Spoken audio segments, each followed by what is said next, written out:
এই যে এটা হচ্ছে আমার বাসা থেকে বাইরের দৃশ্য, সরাসরি দেখা যায় এই গ্লাস দিয়ে।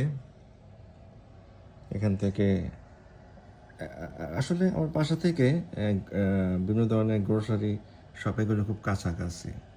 এই যেমন এখানে বেশ কিছু হালাল রেস্টুরেন্ট আছে যারা হালাল খাবার সার্ভ করে। এখানে পাশে অবশ্য আরও আছে যারা যেমন বিয়ার ওয়াইন স্টোর আছে, যেগুলো তো আলাদা জিনিস।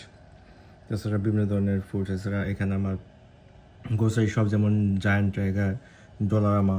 যারা কানাডা থাকেন তারা জানেন যে এগুলি খুব বিশেষ করে যারা মধ্যবিত্ত আর কি, তাদের জন্য এই সুপার শপগুলি খুব গুরুত্বপূর্ণ। এছাড়া বাঙালি একটা সুপার শপ আছে আলবাকি। এখান থেকে আমরা সাধারণত মাছ মাংস এগুলো কিনি, আচার জানপুর থেকেও কেনা হয়। এই যে দেখেন, এই যে তুষার, লাস্ট নাইট গতকালকেও তুষার পড়ছে। এই যে তুষার স্তূপ হয়ে আছে। এটা হলো আমাদের সিটিং রুম, ড্রয়িং রুম।